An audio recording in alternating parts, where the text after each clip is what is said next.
lascia che porti il tuo pensiero ad un cielo di nuvole grigie e rosse, dove piovono gocce di acido e la neve sui tetti è nera. Ah, Marghera, la neve dopo un giorno è nera. Col mal di testa per il fumo che la città impesta. Fuori dalla città dei sogni, sul ponte della libertà,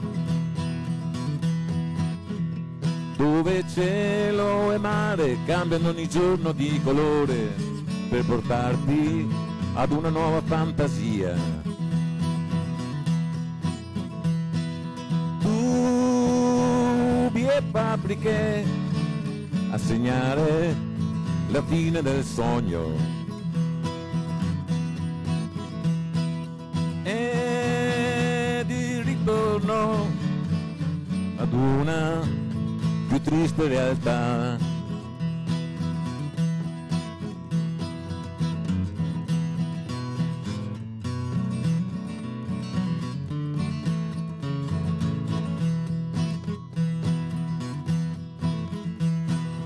Ah, Marghera, la neve dopo un giorno è nera. Col mal di testa per il fumo che la città impesta, mentre nelle panchine in piazza la gente che sta, scherza e ride, sta a parlare dei problemi lontani, quando le bombe vere sono così vicine. E di domenica la gente si rifugia a messa, sembrano perdonare la loro città astrusa.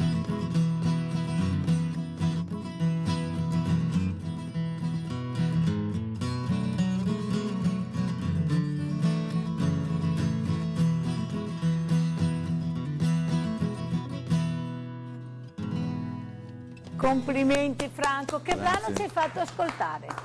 Questo è un mio brano che ho composto negli anni 70, quando Marghera era un po' peggio di adesso la neve fortunatamente un po' meno nera, però insomma ai tempi era alquanto disturbata, diciamo, nell'ambiente, poi è stato un po' Tu hai fatto risollevato. una cosa bellissima, perché tu hai ricordato il mare, perché noi volevamo ricordare anche i marinai, perché non dimentichiamoci che anche là ci sono state tantissime vittime ed è giusto ricordare anche i marinai, e noi abbiamo ricordati con questa canzone, che ringrazio veramente Franco rigorosamente da vivo, ma ci fa fare anche un passo indietro. Ha detto Franco: la neve è nera, ma chissà quanta neve nera e rossa avranno visto i nostri ragazzi che non ci sono più e non poter fare niente, avevano degli equipaggi talmente assurdi che pensare adesso veramente fa accapponare la pelle. Ma perché non eravamo proprio pronti a una guerra che sembrava dovesse finire in pochissimo tempo e poi si è rivelata invece tutt'altro? Vero. È vero? Strategie militari da discutere, probabilmente generali da una parte e la popolazione giovane dall'altra, però sa, quello che quando più si approfondiscono queste cose ci torna sempre il pensiero: strategie sbagliate, tradimenti, scelte fatte in un certo modo, però sempre a tavolino. Ma noi pensiamo, salendo il Grappa, quei tornanti, quei luoghi sacri, l'altipiano, il Pasubio, Caporetto, ma ancora una volta pensiamo a quei ragazzi che andavano al massacro, che non avevano mai girato l'Italia, che non si sono dati per disertori, che forse non si capivano neanche nella lingua, sicuramente dei gesti, che semi-analfabeti, e però voglio dire, chi glielo faceva fare di credere, obbedire, combattere, morire per un ideale? Per un ideale. Allora noi adesso vediamo che strategia farà il nostro Leopoldo Botero con il suo punto. 1914, il mondo, l'Europa in particolare, in fiamme, tutti contro tutti. L'Italia resta fuori dalla guerra. Il Presidente del Consiglio Giolitti è contrario, la maggior parte della popolazione è contraria, però il re vuole entrare in guerra perché vuole più territorio. La mentalità è ancora quella del Medioevo, uguale a quella dei suoi colleghi degli altri stati del resto. E cambia il governo. Col governo Salandra vanno a Londra e fanno un trattato segreto in base al quale l'Italia alla fine della guerra avrebbe avuto il Trentino Alto Adige, il Friuli, l'Istria, la Dalmazia e un pezzo dell'impero coloniale della Germania. Alla fine della guerra non ce l'hanno queste cose perché l'America, che non aveva firmato quel patto, non ha voluto né che all'Italia fosse dato né un pezzo dell'impero tedesco in Africa né la Dalmazia, e quindi si parlò di vittoria mutilata, e quindi poi ne nacque anche uno dei motivi per cui nacque il fascismo. Questa entrata in guerra, chiesta dagli ambienti dell'alta borghesia, da alcuni esagitati, da delle minoranze estremistiche molto attive, portò l'Italia in questo conflitto che il Papa aveva già scomunicato chiamandolo l'inutile massacro, in quale questo massacro l'Italia soprattutto era in guerra contro l'Austria-Ungheria, quindi due potenze cattoliche, e al Papa questa cosa non faceva certo piacere. Scoppiò questo conflitto.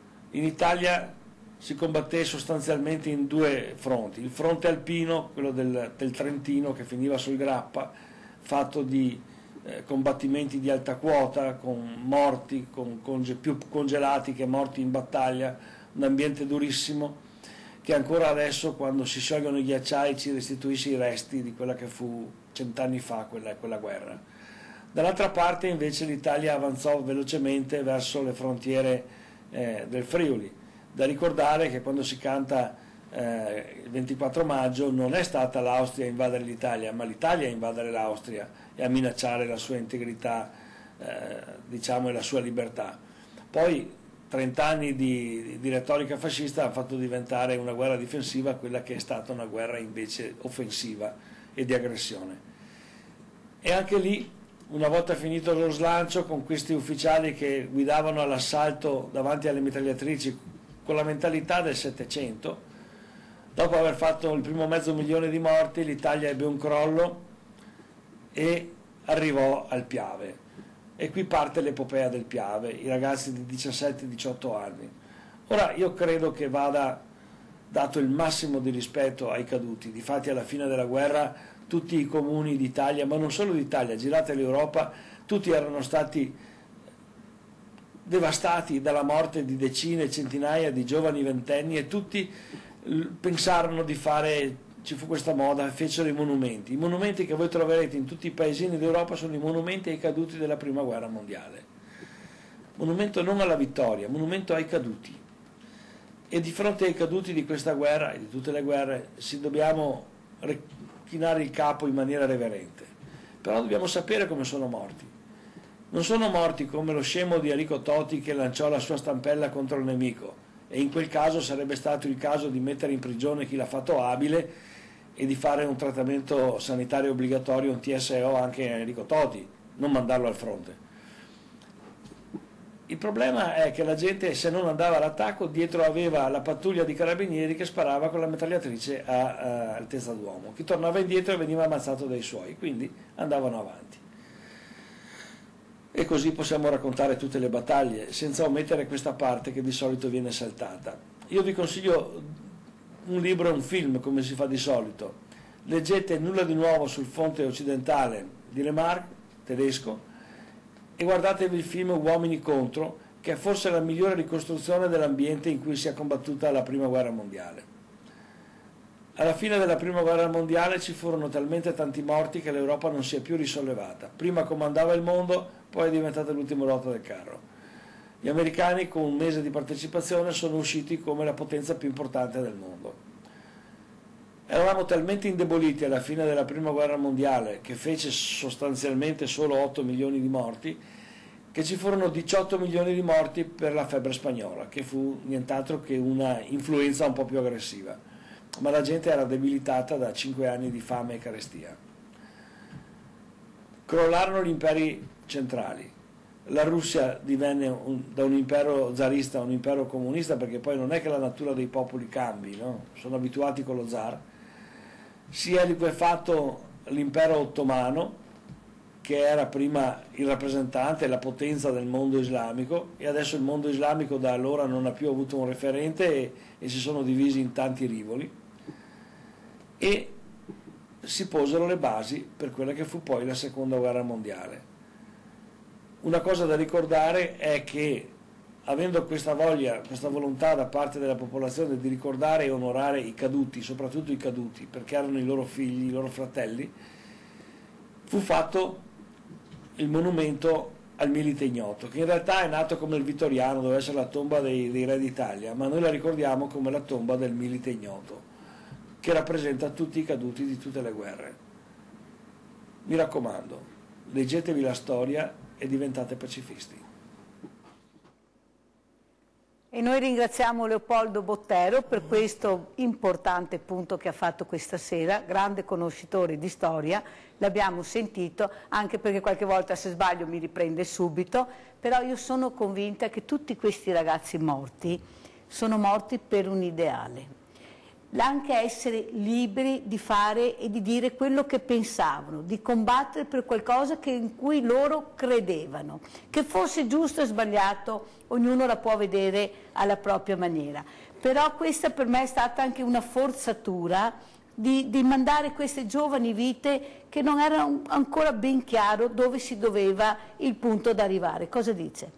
Sì, questo è vero, perché come diceva prima Bottero, naturalmente questi ragazzi venivano dalla Sicilia, venivano dalla Sardegna, non sapevano l'italiano, parlavano in dialetto, si scontravano con dei ragazzi veneti, lombardi, romagnoli, toscani, tutta Italia, e non si capivano qualche volta, però l'ideale era quello di poter combattere e di rendere l'Italia libera. Libera da che cosa? Dal nemico, libera da...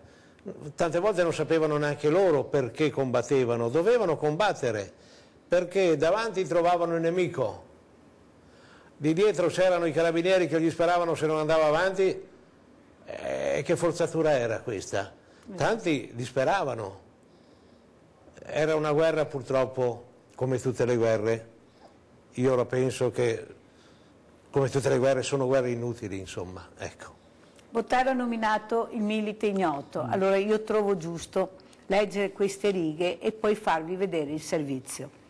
Maria Bergamas visse a Trieste, dove si era trasferita in gioventù e dove risiedeva allo scoppio della Grande Guerra. Al tempo sia Gradisca di Sonzo sia Trieste erano parte integrante dell'impero austro-ungarico, perciò suo figlio Antonio fu arruolato nell'esercito austriaco. Nel 1916 Antonio disertò, fuggì in Italia e si arruolò volontario nel Regio Esercito. Fu ucciso durante un combattimento alle falde del Monte Cimone di Tonezza, 16 giugno 1916, e il suo corpo non venne più ritrovato. Dopo la guerra, Maria ebbe l'incarico di scegliere il corpo di un soldato, tra 11 salme di caduti non identificabili, raccolti in diverse aree del fronte. Il 28 ottobre 1921, nella Basilica dell'Aquileia, la donna fu posta di fronte alle 11 bare allineate. Appoggiò lo scialle sulla seconda bara e dopo essere passata davanti alle prime non riuscì a proseguire nella ricognizione e si accasciò al suolo davanti alla 10ª bara, su cui per questo motivo cadde la scelta. Ecco, io penso che adesso vediamo il filmato, ma forse tanti non sapevano, tantissimi, perché questa scelta di questo Milite Ignoto. Andiamo col servizio. Dopo il gesto di Maria Bergamas, la bara viene collocata sull'affusto di un cannone che è ancora conservato nel Museo del Risorgimento di Roma.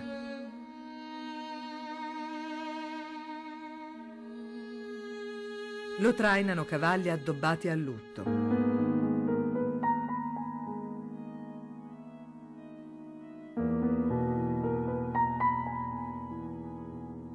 Un corteo di reduci, di madri e mogli di caduti giunti da tutto il Veneto la segue fino alla stazione ferroviaria di Aquileia, dove è posta su un vagone.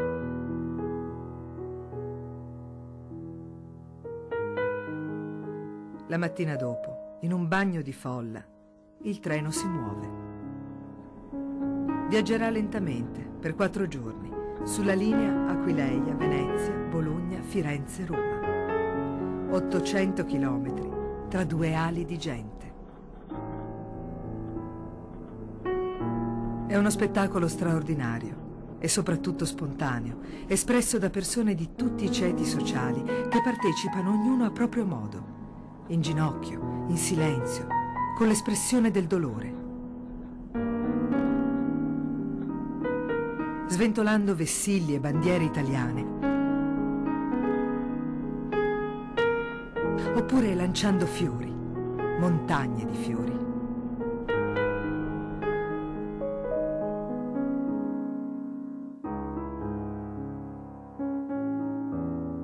Il treno si ferma in quasi tutte le stazioni che incontra e la scena è sempre la stessa. La folla lo circonda, molti vogliono salire sul vagone per toccare il feretro, perché molti hanno avuto in casa figli o mariti che non sono tornati. C'è in tutti il desiderio di stare vicini, di sentirsi parte di una sola grande nazione. Il fascismo non è ancora al potere, lo sarà esattamente tra un anno, e quindi non è ancora la stagione delle grandi mobilitazioni e delle adunate organizzate dall'alto. Quelle che vediamo sono persone che compiono un gesto del tutto genuino. È vivo in tutti il ricordo degli ultimi 70 anni e delle 4 guerre combattute per ottenere l'indipendenza e l'unità del paese. Telegrammi e corone giungono da tutti i punti del mondo, dal Brasile agli Stati Uniti, mentre ovunque si tengono cerimonie religiose.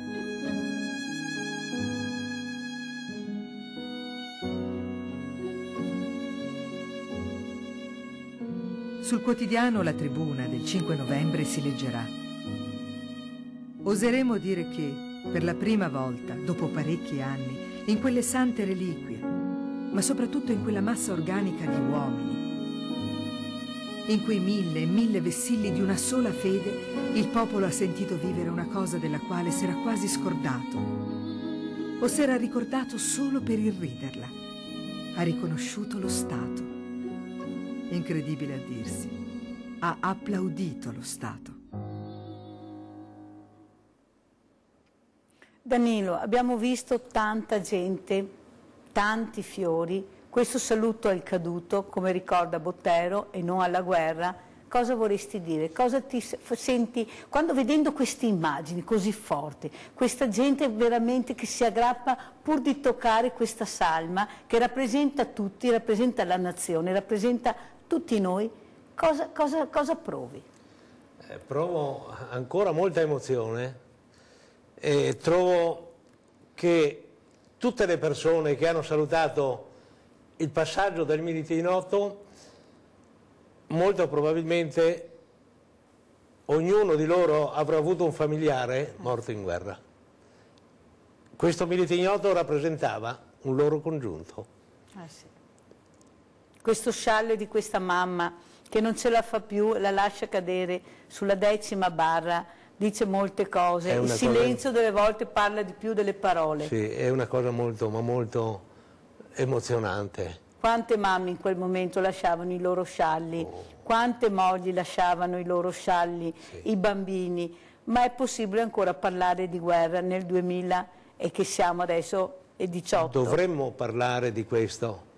Dovremmo parlare di questo, soprattutto dare spunto agli insegnanti, ai direttori, ai presidi delle scuole, che dovrebbero essere come l'autista di una macchina, che guarda avanti, sempre davanti, per non andare nel fosso da una parte e dall'altra, però che cosa? Abbiamo anche il retrovisore e dobbiamo vedere anche di dietro. Sì.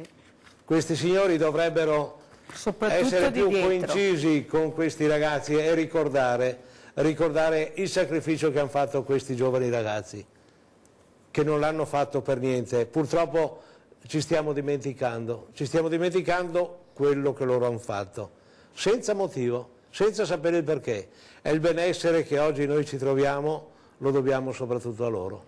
E al Bersagliere, vedendo queste immagini, cosa prova anche lei? Cosa si prova? È passato tanto tempo, ma sembra che sia successo ieri. Sì, è un'emozione vedere queste immagini.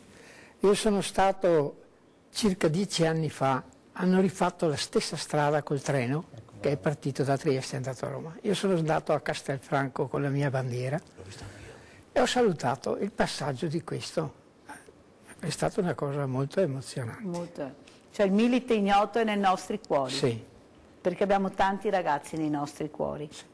Ecco, allora nei nostri cuori abbiamo anche un'altra famiglia.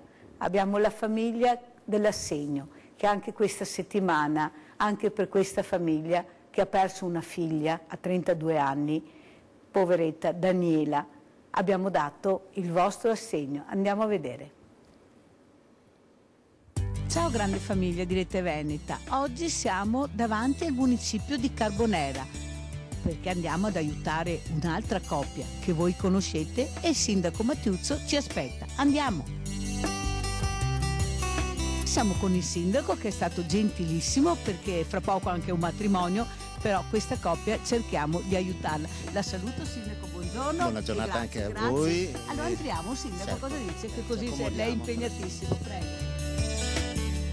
Sindaco, cosa vuol dire aiutare queste famiglie? Penso che anche lei ne abbia parecchie. È una priorità per un'amministrazione essere molto attenti alle esigenze che persone in difficoltà possono presentare. Giovanna e Salvatore li conosco da tempo, abbiamo avuto modo appunto di dare una mano in questi anni. È chiaro che il sindaco non può che essere felice nel momento in cui anche altre persone, enti, associazioni contribuiscono nel sostenere queste persone. Io dico sempre che, si ripete, il sindaco, il comune non può fare miracoli.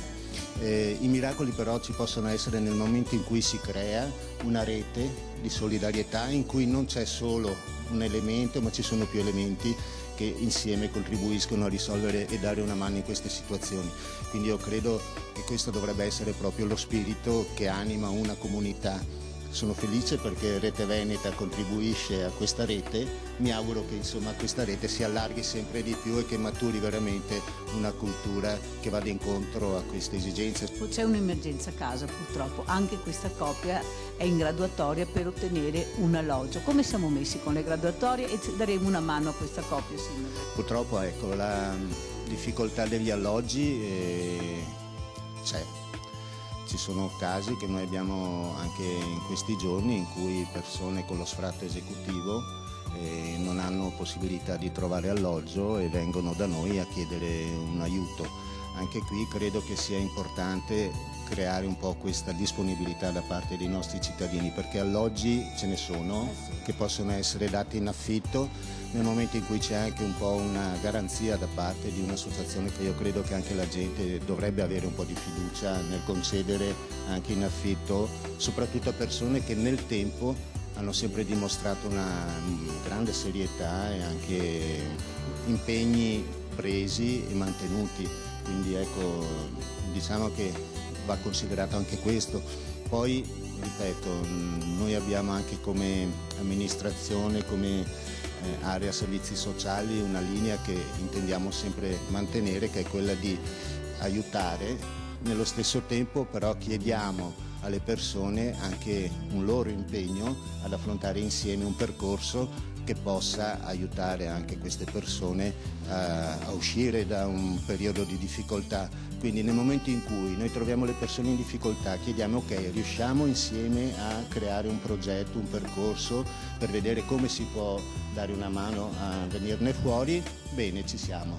Se troviamo persone che vengono a chiedere aiuto però poi non c'è da parte loro questo impegno, diciamo ci dispiace ma no, non ci stiamo.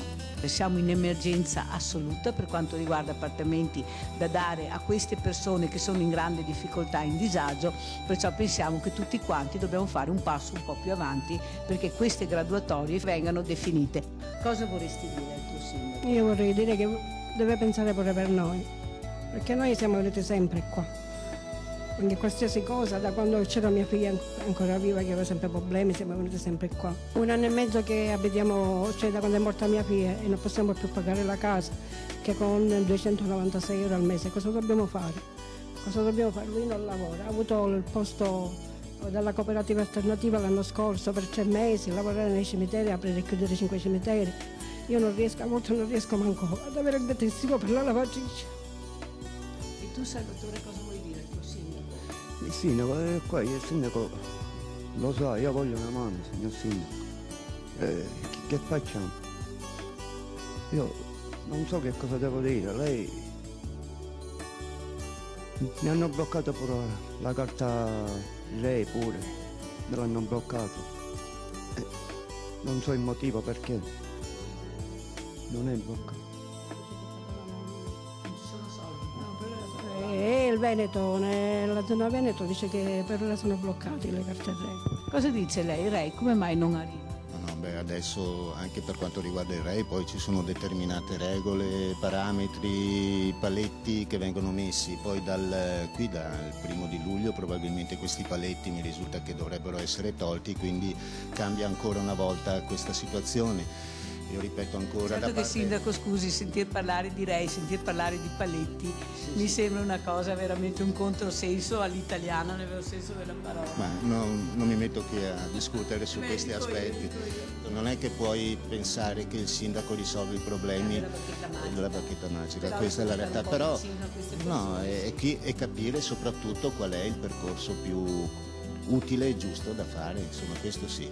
Questo è l'assegno della grande famiglia di Rete Veneta che noi diamo a Giovanna e a Salvatore sindaco. Ecco qua l'assegno che vi permetterà di sospirare e di respirare meno, sospirare meno e respirare di più, ma soprattutto noi lo diamo anche perché questa mamma e questo papà hanno perso recentemente una figlia e questo è un dolore talmente grande che nessun assegno potrà mai ripagare. Questo assegno verrà monitorato dal sindaco in maniera che andrà giusto per pagare gli affitti e le cose che loro hanno bisogno e noi diciamo dai Giovanna, vedrai che un po' alla volta ce la faremo e forza Salvatore. Io la ringrazio. Sindaco, cosa vuole dire alla grande famiglia?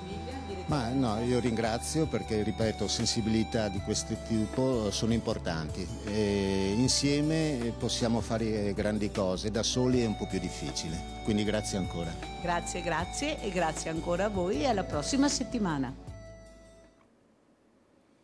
Grazie Rei, che sarebbe reddito di inclusione, sarebbe una specie di reddito di cittadinanza, paletti, aspettate, attese, ma questi poveri, avete sentito, 297 euro, ma come ce la come fanno a vivere con 297 euro? Ma è inimmaginabile. Io spero veramente, lo dico a gran voce, che questo reddito di cittadinanza abbinato a un percorso di lavoro che darà dignità a queste persone deve assolutamente raggiungerci, perché io devo portare assegni dalla sera alla mattina, io ho una montagna di gente che sta aspettando per pagare le bollette, sono terrorizzati di non pagare l'affitto, le bollette, perché noi siamo fatti così, perché abbiamo sempre pagato, quando si lavorava poi si pagava, vi ricordate le code agli sportelli che c'erano per pagare, ma allora secondo lei questo pagare, continuare a pagare, non ricevere indietro niente, una vita di lavoro, la morte di un figlio e ancora si parla di paletti, sindaco parla di paletti, ma quali paletti ancora a queste famiglie?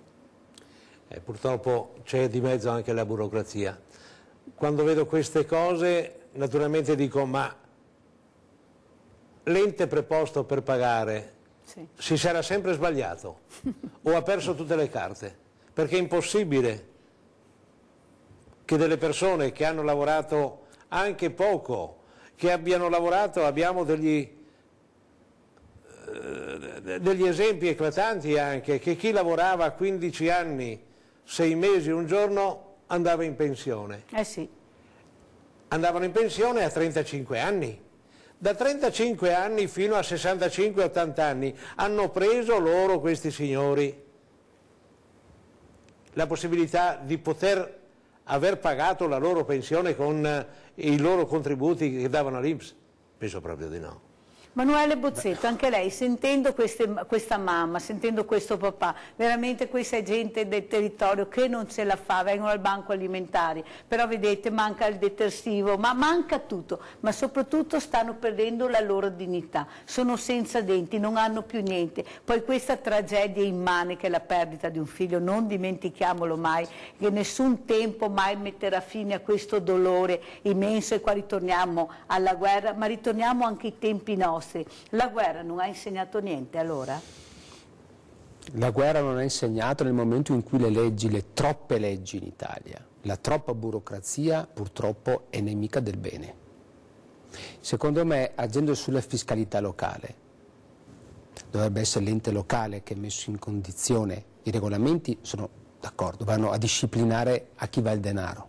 Ma giustamente come diceva lei, come dicevano queste persone, ma perché molte volte questi denari che fanno parte di un patrimonio, di un risparmio, di investimenti e quant'altro non possono essere veramente messi a disposizione di chi ne ha bisogno?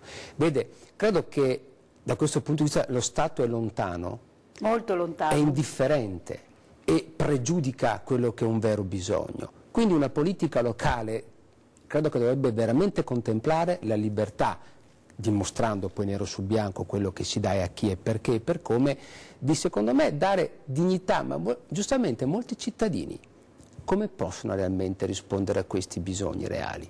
Se il lavoro non c'è, la salute non c'è un dolore perché perdere un figlio, credo che se parlassimo in termini di sconfitte, la sconfitta della vita. 297 euro, avete sentito, dovrebbero vivere, dovrebbero. È indegno, è indecoroso e poi sono scelte politiche.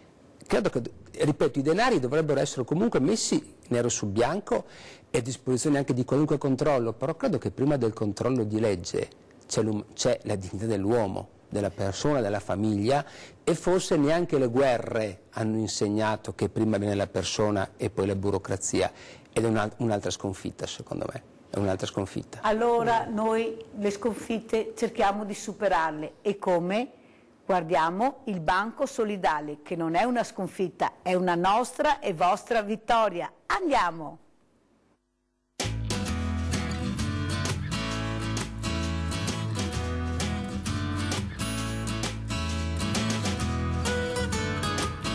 Pirello oggi bambini e giocattoli, come mai? Perché abbiamo tantissimi giochi, siccome è finita la scuola, tanti bambini non hanno la possibilità di andare al Grest, allora vengono qua e si divertono un pochino con dei giocattoli che poi noi regaleremo loro. Io spero di riuscire a aprire questa fattoria didattica e far giocare questi bambini, perché purtroppo queste cose che costano, loro non hanno un centesimo, sono bambini, sono piccoli come vedete, non c'è niente da fare, hanno diritto anche loro. Allora questa mattina questo è un piccolo Grest, ecco, per loro, per le mamme che intanto fanno shopping, prendono la borsa della spesa, però come vedete sono bambini buonissimi, educatissimi. Ecco, io invito anche le nostre mamme italiane a capire che povertà delle volte vuol dire anche solidarietà, vuol dire anche educazione e vuol dire anche rispetto. Qui state tranquilli che c'è il massimo rispetto da parte delle mamme, ma da parte anche dei bambini. Non si urla, non si grida, si gioca, perciò io penso che questo è un segnale che sta dando anche non solo il mio banco solidale, ma i banchi solidali che stanno facendo integrazione a costo zero. Mi diverto con i bambini nei momenti di relax, abbiamo dato bici, giochi e tutto, e loro si divertono e noi anche. Vediamo anche un bel po' di verdura qua. Sì, oggi è arrivata veramente tanta verdura, stiamo distribuendo le zucchine della Cappelletto Barica, dell'azienda agricola Cappelletto Barica, abbiamo i cipollotti che sono ottimi nell'insalata, abbiamo i cavolfiori della casa ospitalità di Mestre, poi abbiamo peperoni, melanzane, veramente oggi siamo fornitissimi, limoni, tutto anche per fare una macedonia. Qui vediamo altre cose però. Sì, stiamo distribuendo le formagelle fatte dall'agriturismo Cade d'Osson, che è un nostro affezionato fornitore. Ogni settimana le produce fresche e ce le porta e noi le distribuiamo. Sono molto contenti di riceverle perché il formaggio fresco in questo momento si mangia molto volentieri.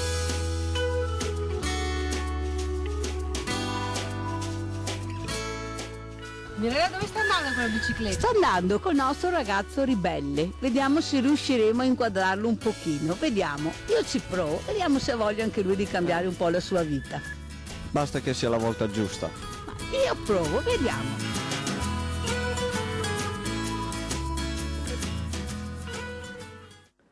Io ci provo, ma mi sono preso una gatta da pelare con questo ragazzo che voi non avete idea.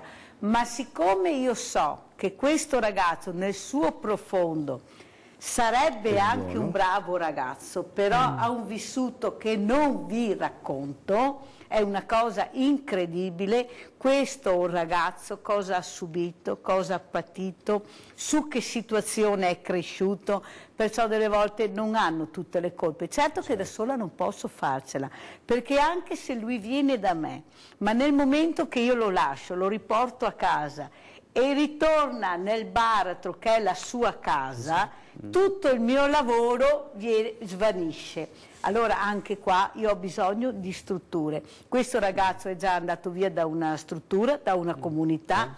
Io, guardate, se vi dico cosa mi dice qua è un Mesina Denaro, mi sono più famoso del Mesina Denaro. Pensate che vissuto a questo ragazzo, ma ha 20 anni.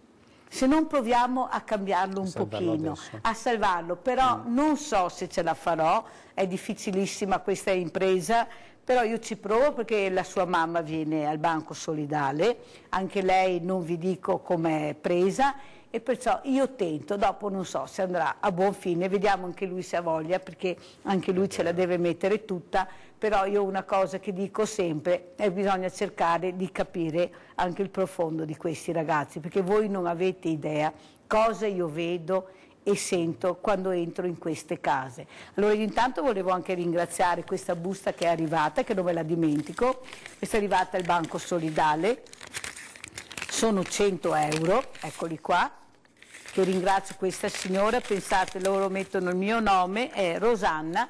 Rosanna, grazie di questa busta, di tutti quei contributi che voi mi mandate tutti i giorni, tutte le settimane, perché io trovo sempre qualcosa. Io ringrazio veramente, però voi capite quante cose io devo fare. Io ho in continuazione gente che mi chiede aiuto, telefonate, mail, mi fermano per la strada, Mirella io non ce la faccio più, ma cosa devo fare, dove devo andare? Anche qua i sindaci devono un po' responsabilizzarsi, intanto con la consegna, scusate, di questi appartamenti sfitti, perché è ora veramente che questi appartamenti vengano assegnate. Il rispetto per i nostri anziani che hanno lavorato una vita e si ritrovano con delle pensioni veramente misere, hanno delle volte degli affitti che superano 2 volte la pensione che prendono, perché non vanno neanche a verificare più se si può arrotondare, se è aumentata la pensione, cioè sono situazioni incredibili. Ecco, il censimento degli anziani io lo farei per non trovarli morti nelle loro case, nelle loro abitazioni, delle volte sconosciuti i più, addirittura anche i servizi sociali. Allora aiutiamoli almeno a fare l'ultima parte della loro vita un po' più decentemente. Secondo lei si può arrivare a questo? Ci vuole una grande volontà, secondo me, popolare, che molte volte va oltre la politica, perché è inutile fermarsi ai regolamenti se io ho davanti delle vite umane. Certo. E ripeto, la nostra realtà veneta purtroppo è anche terra di sofferenza oltre che di lavoro. Allora dovremmo anche farci una domanda: riusciamo a guardare anche la povertà che c'è in Veneto? Certo, che è tanta. Che è tanta, riusciamo a sdoganare risorse che sono messe lì per ragioni di leggi, di patti, di stabilità. I suicidi che abbiamo avuto nel Veneto, queste famiglie che sembrano ormai dimenticate, ma vi rendete conto queste famiglie cosa proveranno ancora adesso? E devono trovare giustamente perché sembra che a questo punto il volontariato, il terzo settore, la Rete Veneta, le associazioni si sostituiscano al pubblico. Parliamoci chiaro, perché questi bisogni sono bisogni quotidiani. Sì. E le risorse probabilmente ci sono anche, e quindi c'è una povertà in Veneto che non va dimenticata. Questo vale per l'assistenza, no? Vale per i servizi, vale per tutte quelle realtà che si sta impoverendo e la gente non ha un interlocutore, e le risorse, i risparmi fatti nelle nostre comunità, nei nostri comuni, non li può impiegare a favore di chi giustamente non ce la fa ad arrivare al giorno dopo, non alla fine del mese. Quindi io credo che quello che lei fa, che propone, forse anche noi come volontariato attivo, dovremmo essere quella forza che fa la differenza, perché dobbiamo ricordare i grandi eventi, le grandi povertà, ma anche la grande attualità. Senta Presidente, anche una volta c'era una specie di banco alimentare dove si andava con la tessera e in tempo di guerra e si riusciva ad avere qualcosina, non quello che avete adesso, perché io penso che magari ci fossero stati i banchi alimentari che abbiamo adesso. Una volta non c'era la povertà, c'era la miseria, che è ancora una cosa più terribile. Cosa ci può dire? Diciamo gli enti locali, i comuni, dovrebbero avere un fondo all'infuori di tutti questi paletti di aiutare chi va a chiedere qualcosa. Questo dovrebbe essere un'uscita di questa spesa del comune che deve riservare agli abitanti del proprio paese ad passare a queste difficoltà, perché l'aiuto da parte delle associazioni di volontariato e tutto è scaricarlo sul volontariato. Deve essere lo Stato attraverso il comune a andare per primo da queste, ad aiutare queste famiglie. difficoltà. Ma cos'era di diverso una volta? La miseria rispetto alla povertà, cos'è, Presidente? Io ero piccolo, non so se ho patito o non ho patito, non posso dire. Era non posso piccolo, però nei suoi ricordi ha nei sentito... ricordi si diceva che non si mangiava sempre. Che non si mangiava sempre. Non c'era per tutti. Altro non posso dire qualcosa, i signori qua non per dire. Sentiamo anche l'Alpino, che se ha dei ricordi anche lui della miseria, perché una volta c'era la miseria, non la povertà. Certo. E la miseria io non l'ho conosciuta, però i miei genitori l'hanno conosciuta. Ecco. Mancava il pane, mancava la legna per cuocere, per riscaldarsi, ed era tempo di guerra. Naturalmente volevo raccontarle un aneddoto su questo. Mio papà ha dovuto andare in Germania a lavorare. In Germania durante il tempo di guerra. Dove è andato? In una casa di contadini, e lì mandava a casa il suo stipendio. Cosa succede? Che mia mamma gli dice: Carlo, con i soldi che tu mi hai mandato avrei bisogno di comprare una stufa a legna. Mio papà gli manda subito, nella prossima lettera che lei ha scritto, nella seguente lettera che ha scritto, le ha detto: Maria, comprala pure, ti metto ancora un po' di soldini. Mia madre ha comprato la stufa e le ha detto: Carlo, ho comprato la stufa e pensa, consuma la metà dell'altra. Alla prossima lettera mio papà gli scrive: comperane un'altra, così risparmi anche l'altra metà. Pensate una volta, non si riscaldavano, non mangiavano, eppure facevano dei lavori pesantissimi. Pensate solo nei campi quanto si lavorava una volta, perché non c'erano attrezzi. C'era umiltà nella povertà. C'era umiltà, cosa dice Viadene? C'era tanta umiltà perché si aiutavano tra di poveri una volta. Adesso sono cambiati i tempi, e come che vedevo prima il ragazzo, quando un ragazzo sbaglia, ha sbagliato per tutta la vita. Perché se anche noi è giudicato, che si è segnalato, non è vero, perché tutti possiamo sbagliare. E perché uno sbaglia deve essere messo da parte, non bisogna aiutarlo. Ma specialmente se hanno dei vissuti all'interno delle famiglie. E qua dopo le strutture, ma anche noi sbagliamo, perché quando uno sbaglia, ha sbagliato proprio, non trova lavoro che il lavoro è dignità, perché non è quanto dargli i soldi, dare lavoro a una persona, perché fa parte della dignità della persona avere un lavoro. Sì. È una cosa importante queste cose. Lo dice, come dice giustamente Pozzetto, la Costituzione dice che il lavoro è una cosa di diritto importante, è la prima cosa. E dopo c'è tutto questo spreco che la gente non pensa al povero, eccetera. Perché io ho mia moglie che fa parte della Caritas e lei, quando qualche signora, lei porta sempre, io ho un magazzino, sono pieno di tutto, e quando uno ha bisogno è pronta a tirare fuori, le dà, perché non butta via niente. Ma è giusto? È giusto? Non butta via niente perché è il senso di aiutare, siamo anche noi aiutati. È vero che la Costituzione, sì, nel senso che anche il nostro governo dovrebbe aiutare di più, metta più strutture, è vero, ma però manca anche l'appoggio nostro. Certo, manca l'appoggio, ma soprattutto secondo me bisogna che si rendano conto che la povertà sta aumentando in maniera esponenziale, non va assolutamente bene, perché soprattutto quelli che ne sentono poi le conseguenze sono i bambini e gli anziani. Ecco, io ho massimo rispetto per queste due figure, perché sono le due figure più deboli, più fragili, perciò noi dobbiamo fare di tutto perché questo non avvenga. E hanno una dignità, non lo fanno neanche vedere. Hanno una dignità, non lo fanno vedere, ma soprattutto soffrono in silenzio e questo è un dramma che io vedo, e per fortuna che ho le sentinelle che quando c'è una situazione di emergenza riesco veramente ad arrivare, e questo sono grata perché le sentinelle che ho io lavorano veramente nel territorio. Però adesso sapete cosa facciamo? Siccome voi siete seduti, io sono sempre stata in piedi, andiamo tutti e voliamo con Baracca.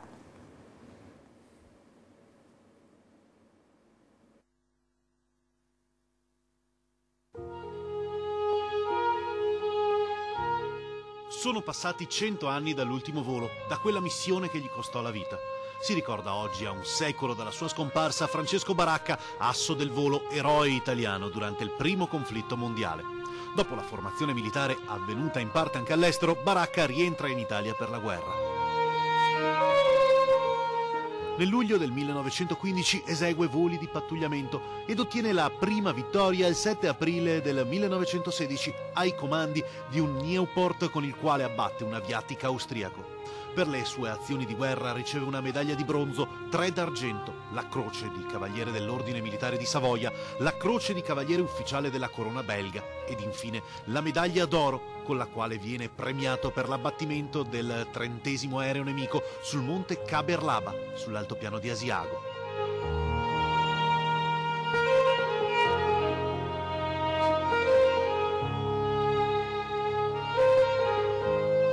Nella primavera del 1917 comanda la 91esima squadriglia, unità che per la capacità dei suoi piloti e gli abbattimenti effettuati viene definita la Squadriglia degli Assi. Il 15 giugno 1918, in una spedizione a San Biagio di Callalta, in provincia di Treviso, ottiene la 34esima ed ultima vittoria ed il 19 giugno, uscito per un'azione di mitragliamento a volo radente sul Montello, il suo Spad viene colpito dagli austriaci presso l'abbazia di Nervesa. Il 23 giugno il suo corpo viene ritrovato accanto ai resti del velivolo. Il cavallino rampante, simbolo di Francesco Baracca, è stato donato dalla madre del pilota Enzo Ferrari. La donna disse all'imprenditore che gli avrebbe portato fortuna, e così è stato. Allora avete visto questo bellissimo servizio di Francesco Baracca. Noi pensiamo di avervi fatto volare, ma soprattutto far capire anche quanto importanti hanno queste figure, quanto hanno rischiato, poi è morto, è caduto in guerra, però il valore, la voglia di riuscire a portare il suo paese alto, di volare alto. Sopra le linee, sopra i rischi, a rischio della propria vita. E credo che l'uomo, forse la società di oggi, probabilmente non ha bisogno di miti, perché gli eroi muoiono giovani, però di persone che testimoniano fino in fondo il valore di un credo, un attaccamento, una bandiera, un tricolore, un simbolo, un segno. Forse ci mancano questi personaggi. Queste persone ce lo danno anche in eredità, probabilmente. E, se permetto un'ultima battuta, la lampada della pace. Certo. Perché come prima veniva ricordata Maria Bergamas, e ricordo anche Attilio Gomitolo che come vice nazionale nel 2011 organizzò assieme ad altri quel viaggio da Aquileia a Roma, e credo che la lampada della pace può essere quel simbolo itinerante che portiamo assieme, fanti alpini nelle nostre montagne, e che può dare anche un momento di speranza, perché se troviamo un valore comune potremmo forse guardare a quel futuro che prima dicevamo e che abbiamo il dovere, dopo il centenario, di testimoniare, di raccontare e di parlare alle nuove generazioni. Perché io sono convinta che questo centenario, almeno da parte nostra, continuerà. Ecco, noi bene. continueremo a parlarne, Bello, perché è un bello. centenario che non si chiuderà, Bello, perché bello. sembra che adesso si chiuda tutto, non si parli più, invece noi continueremo a parlare, continueremo a leggere le lettere, continueremo a invitare gli ospiti, ma soprattutto questi racconti drammatici che ci fanno capire che forse dobbiamo pensare di più a questi eventi bellici che fanno solo danni, che distruggono tutto, che poi dobbiamo ricostruire e non far finta di niente. La fabbrica delle armi secondo me dovrebbe veramente cessare, ma c'è talmente un business di soldi che è una cosa che fa rabbrividire. Anche in Italia abbiamo queste fabbriche, sono multinazionali, però quante morte seminiamo, ma non ci vergogniamo ancora di aver seminato già tanta morte, eppure queste guerre continuano e poi tutti quanti diciamo ma perché dobbiamo intervenire noi? L'immigrazione in questi anni, in questi ultimi anni è diventata una cosa che ormai c'è una guerra tra poveri che non si capisce più la ragione dove sta. Voi alpini cosa vi sentite dire in merito a questo? Cominciamo da lei perché ci avviciniamo alla chiusura, 2 ore sono quasi volate, perciò noi dobbiamo arrivare agli saluti, però volevo sapere cosa ne pensate dell'immigrazione e di questa guerra tra poveri. È una cosa che fa molto meditare. Meditare nel senso che i poveri ce ne sono tanti, sì, e non avranno mai ragione se non c'è un'evoluzione che li possa portare in alto. Li dobbiamo portare noi in alto, abbattendo le frontiere della guerra, aiutandoli magari nei loro paesi, perché come vediamo anche qui da noi il lavoro non è che sia esuberante. No, non ce n'è proprio. Esatto, e quindi non dobbiamo anche mantenere quei poveri disgraziati che purtroppo vengono qui in cerca di migliorare la propria vita. Li dobbiamo aiutare a casa loro, aiutarli a casa loro senza portare l'esercito, senza portare armi, ma portare fabbriche. Magari, non so, fabbriche che ci inventeremo noi, magari... E soprattutto seminare il grano perché possano mangiare. Esatto, perché il grano dare dei trattori, aiutarli a dargli la rete, la canna da pesca per pescare. Non devono venire da noi e trovare già tutto pronto, devono imparare a vivere anche loro. Biadene, anche lei quei saluti si sente di fare? Io sono d'accordo con Danilo qua. Per evitare tutte queste cose bisogna andare di là, aiutare, portare attrezzature, trattori perché il terreno c'è, aiutarli sul posto e non portare guerre e sfruttamento. Non portando guerre di là e sfruttamento ne arriva meno di qua, anche loro vorrebbero rimanere a casa sua, non è che vogliono andare di qua, perché anche i nostri che sono andati all'estero vorrebbero tornare ancora in Italia. Esatto. Perché anche mio figlio è andato fuori 5 anni e ha voluto ritornare in Italia perché lui amava l'Italia e penso che sia anche per loro.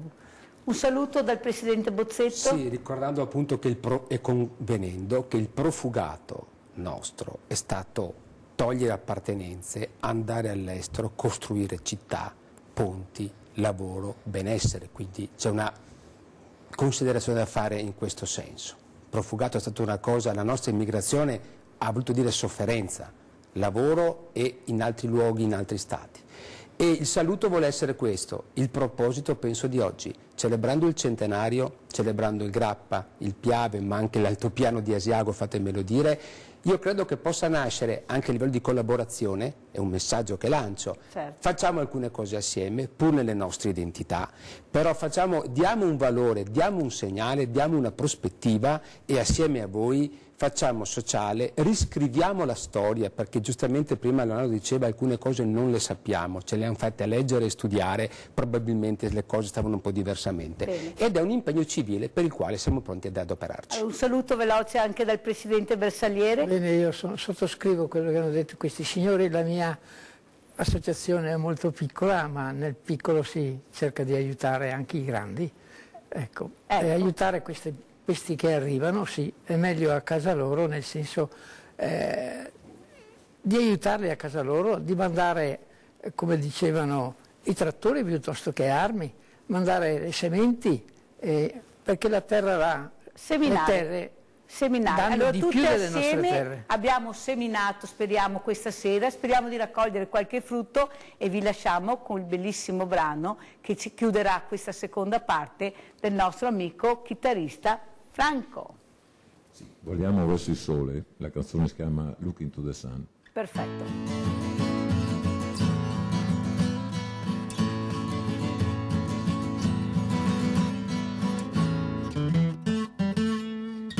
The sad song of one sweet evening, I smile and I quickly turn away. It's not easy singing sad song, but still the easiest thing I had to say. So when you look into the sun, see all the pleasure nearly won. Or was it better than to run, than spend the summer crying? Now summer only come anyway.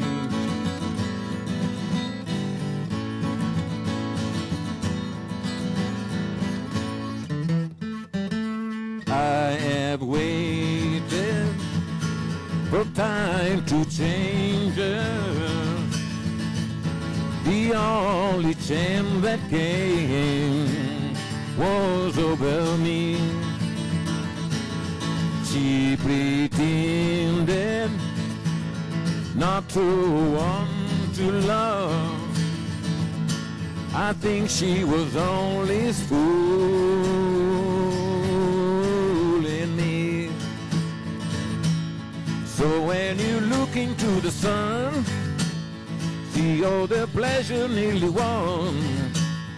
Or was it better than to run, than spend the summer singing? Now summer only come in one day.